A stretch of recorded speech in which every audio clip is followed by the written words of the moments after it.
kayo dito? May mga vloggers na darating dito at ayaw nila makita yung mga ganyang pagmumukha nyo sa vlogs nila. Araw-araw kong pinapanood yung mga vlogs nyo. Ang gaganda ng mga vlogs ni Sir, as in. Nandito pa rin kayo, di ba pinalayas ko na kayo? Anong gusto nyong hintayin? Kalad ka rin ko kayo papunta sa labas, ha? Wala kang karapatang paalisin mga customer dito! Customer yan! Ako may-ari nito restaurant. Ayan, marami na naman tayong customer for today's video. Pasok lang! Pasok na. Uy! Ayan si Sir! Ay, bongga! May kasama pang bagets! Sir, welcome kayo dito sa restaurant, ha? How may I help you? Gusto sana namin kumain dito ng anak ko eh. Kasi pangarap niya kumain sa mga ganitong klaseng restaurant eh. Ay! At dahil pangarap ng anak mo, sir, na makakain sa ganitong klaseng restaurant, tuto pa rin natin yan. Asya, sige sir, maupo na po kayo.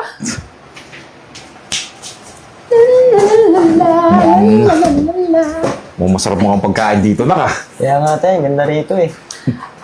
Sir, ito po pala yung menu namin, sir. Tsaka maraming masasarap na pagkain dyan. Sir, pili lang kayo. Sige, pili lang kami tapos tawagin ka namin pag may order na kami. Okay, sir. Copy-paste. Sige na. Order ka na. Orderin mo lahat ng gusto mo. Ito tayo. Bahala dyan. Mukhang masarap.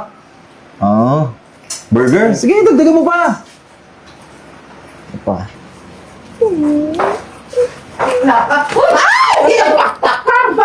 Anong ginagawa mo, ha? Bakit pinapasok yung mga hampas tulpang niya dito? Ah, customer sila. O hindi yan customer? Ha? Wala yung mga pambayan. Ano mo bang darating dito ngayon yung sikat na vloggers? Kaya ikaw, dapat hindi ka tumatanggap ng mga ganyan. Eh, bakit naman? Eh, customer din naman yan. Tsaka mababayad naman yan. Ano ka ba? Ano magbabayad? Wala kayong pagbayad mga mukha niya, no? Tingnan mo ngayon kung anong gagawin ko sa dalawang yan. Uy, anong gagawin mo, Hoy? Hoy! Hoy, kayong dalawa! Pwede ba umalis na kayo dito? May mga vloggers na darating dito at ayaw nila makita yung mga ganyang pagmumukha nyo sa vlogs nila. Kakain lang naman po kami. Tsaka may pambayad naman po kami ah. Oy! Magrarason ka pa talaga, no? Yung mukhang ganyan? May pambabayad? Para kang bagong laya eh. Tignan mo, ang dami mong tato. Itong kasama mo, ano to? Nakaganon ba yan? Tignan mo yung tsura, oh. Baka kung ano pang nakawin nyo dito sa restaurant namin. Kaya pwede ba? Umalis na kayo. Miss, kakain lang kami ah. Tapos, sisermonan mo kami ng ganyan, magbabayad naman kami. Tsaka, gusto kasi ng anak ko na dito kumain. Pangarap Wow. niya kasi dito eh. Kaya, miss, kung pwede, pagbigyan mo lang kami. Hoy! Magpa-request pala tong anak mo na nagmana sa'yo? Excuse me ha, yung pera mo, huwag mong ibibigay, huwag mong ibabayad dito. Kasi alam ko, galing yan sa masama. Kaya pwede ba? Binibigyan niyo ako ng sakit ng ulo eh. Nahahype din ako sa inyo. Umalis na kayo dito! Kaya pwede ba? Umalis na kayo dito! Ay! Hindi na bad trip niyo ako eh! Sir! Oh my God! Nandito na kayo! Alam niyo ba, sir, super fan niyo ako. Tsaka, araw-araw kong pinapanood yung mga vlogs niyo. Ang gaganda ng mga vlogs niyo, sir, as in. Sir! Saan niyo ba gusto umupo? Pwede kayong pumili, okay? Pwede ba? Dito na lang kami. Kasi maganda yung view dun eh. Ganun ba, sir? Sige po. Huwag kayong mag-alala. Ako bahala. Marmar! Marmar! Dito na! Ano ba? Arte-arte ba? Okay, ano ba yun? Yung dalawang yun, ha? Paalisin mo ngayon din. Kasi doon uupo itong mga vloggers. Bilis! Paalisin mo na ngayon din! Sir? Sorry po pwede po ba na lumipat po muna kayo ng table? Pasensya na po talaga. Doon na lang po muna tayo, sir. Okay lang. Anak, halika na. Di pa tayo. Samahan ko na po kayo.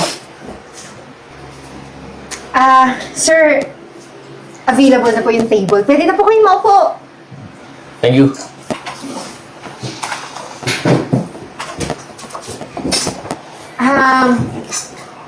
Ito po yung menu. Mag-order na po kayo, ha?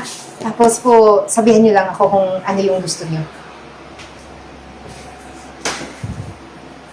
I-serve mo na lang sa amin lahat ng bestseller nyo para ma-vlog na rin namin.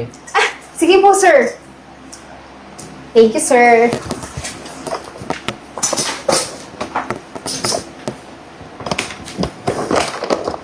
Matag ko muna to. Sir, maupo po muna kayo, sir. Sir, pasensya na po talaga kayo, ha.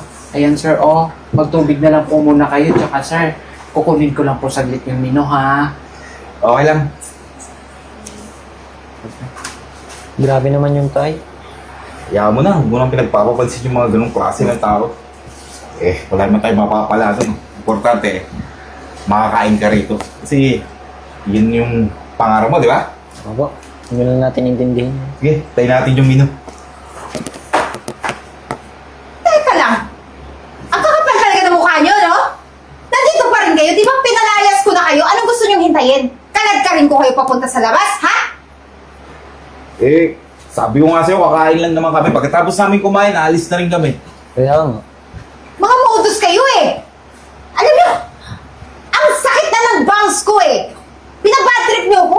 Pinapahiya nyo ako dun sa mga vloggers. Ha? Dahil sa kakapalan ng mga mukha nyo at sana mahimasmasan kayo ngayon. Ha? Uy, Hala, sir! Diyos ko! Hoy! Ano ka ba? Ano ba ginagawa mo sa mga customer? Ikaw, sumusobra ka na! Huwag mo yung ipagtanggol. Ang kukulit eh. Pinalayas ko na hindi ba? Ba't mo pa pinaupo dito? Hoy! Wala kang karapatang paalisin mga customer dito! Customer yan! Ikaw sumusobra ka na!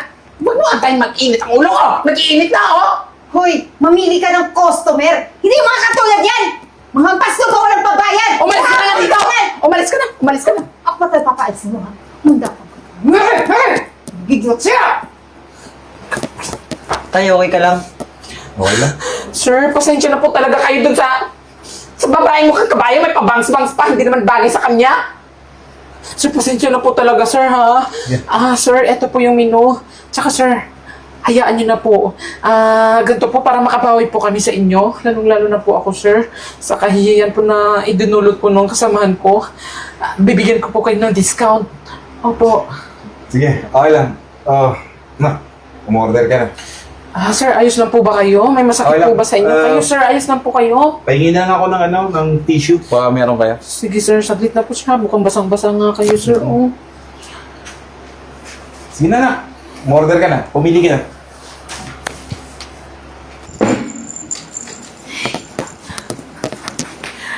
Hi sir, I'm back. Bakit mo naman ginawa yun sa customer? Paano ba naman sir? Ang kukulit kasi eh. Ayaw makinig. Pero pasensya na sir ha. Nagawa ko lang naman yun para kayo yung ma-prioritize dito eh. Ganun ba? Pala yung order namin. Kasi mag-start na kami ng vlog para i-promote yung mga in-order. Oo nga pala sir, na-follow up ko na. 15 to 20 minutes, isi-serve na sa inyo. Tsaka, nasa na nga pala yung may-ari. Gusto na namin makausap eh. Sir, may ari? Yes sir! Saglit lang po sir ha. Pupuntahan ko lang doon sa office.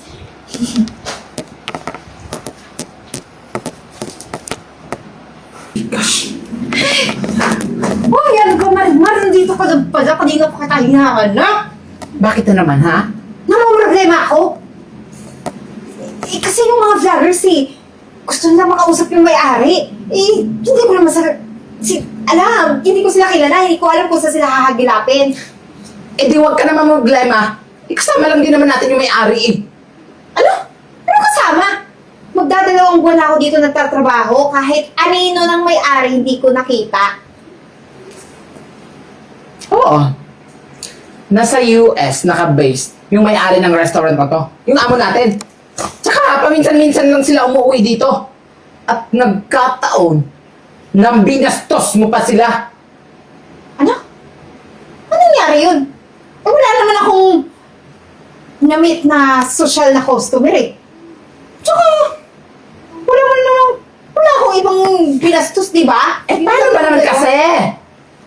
Judgmental ka, tsaka bastos ka. Ano nagsasabi mo? Tawagan mo na lang kasi yung may-ari para makausap na nila. Nakakahiya naman ang pinaghihintay, oh. Che! Sir? Sir, Marimar, ba't nandito na naman yan? Di ba pinaalis ko na yan?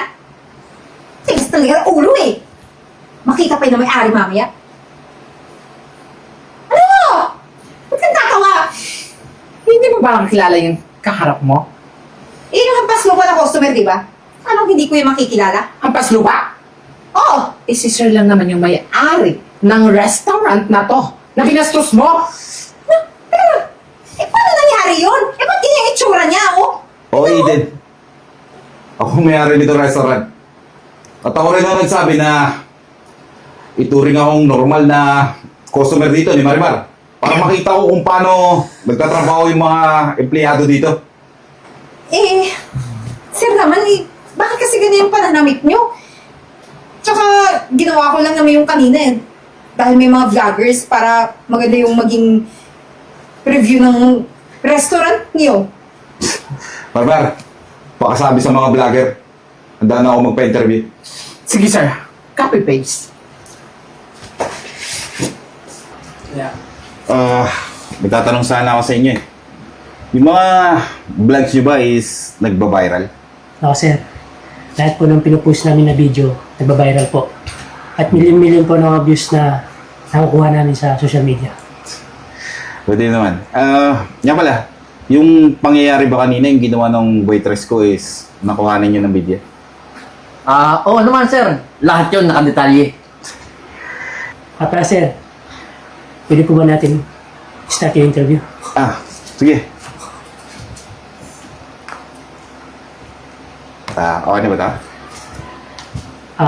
Sir, paano niyo po ba naipundar itong restaurant niyo?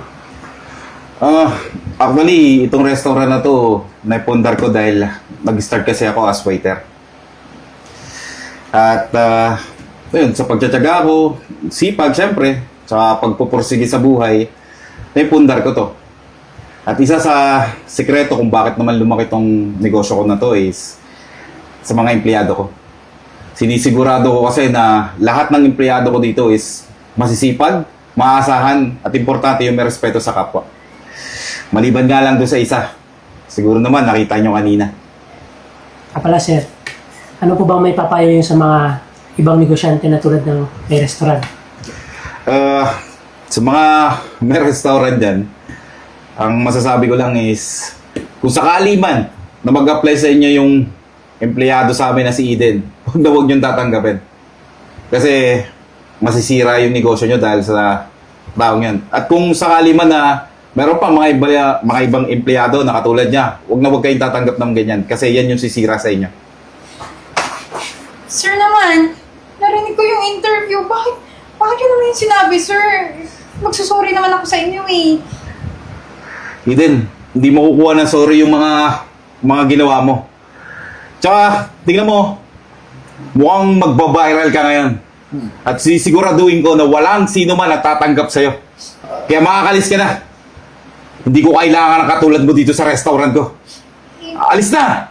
Yung sahod ko, sir. Kapal din naman ang mukha mo eh. Anong gusto mo? Ipakulong pa kita?